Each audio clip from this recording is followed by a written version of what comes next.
SJ study zone में सभी बच्चों का स्वागत है। तो बच्चों आज हम करेंगे कक्षा 10वीं गणित की प्रश्नावली 3.3 का क्वेश्चन नंबर जो 3 दिया हुआ है इसका पहला भाग। तो यहाँ पर देखो क्या है, निम्न संख्याओं में रैखिक समीकरण युग्म बनाइए और उनके हल प्रतिस्थापन विधि द्वारा ज्ञात कीजिए।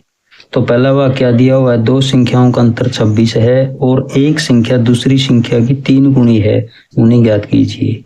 तो सबसे पहले तो हमें क्या बनाना है, ये स्टेटमेंट दी हुई है तो इसके हिसाब से हमें रैखिक समीकरण युग्म बनाने हैं।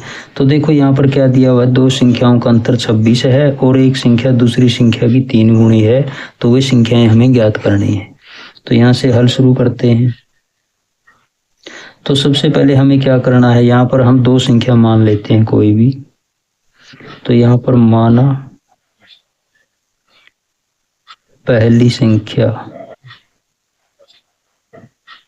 मान लेते हैं यहाँ पर x और दूसरी संख्या मान लेते हैं यहाँ पर y। तो प्रश्नानुसार यहाँ पर जिस प्रकार से प्रश्न में दिया हुआ है हमें उसी प्रकार से हल करना है। तो यहाँ पर क्या लिखेंगे, दो संख्याएं मान ली, दो संख्याओं का अंतर दिया हुआ है 26। तो यहाँ पर क्या लिखेंगे, प्रश्नानुसार, जैसा प्रश्न में दिया गया है प्रश्नानुसार, प्रश्न के अनुसार। तो यहाँ पर अंतर दिया हुआ दो संख्याओं का, तो x माइनस वाई, दो संख्याओं का अंतर कितना दिया हुआ यहाँ पर 26।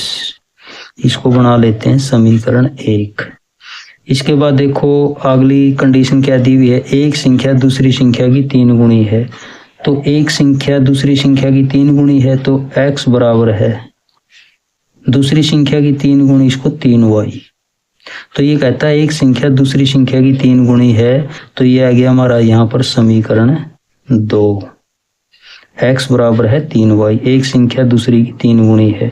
तो यहाँ पर देखो अब हमें क्या करना है, ये एक समीकरण है और ये दो समीकरण है। तो यहाँ पर तो x का मान यहाँ पर अपने आप आ गया, x बराबर है 3y। तो इस x के मान को हमें समीकरण 1 में रखना है, क्योंकि इसको हल करना है प्रतिस्थापन विधि से। तो प्रतिस्थापन विधि में हमें x या y का मान ऐसे निकालना होता है और दूसरे समीकरण में रखना होता है। तो यहाँ पर क्या लिखेंगे, x का मान समीकरण x का मान समीकरण 1 में रखने पर,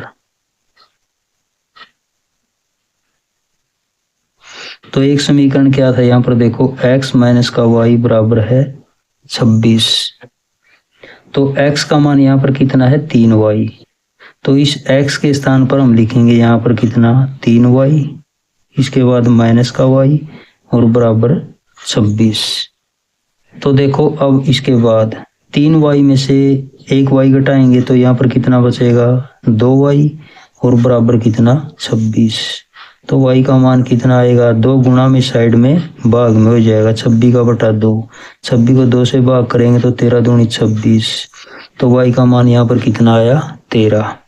तो अब हमें इस y का मान हम समीकरण 2 में भी रख सकते हैं और 1 में भी रख सकते हैं।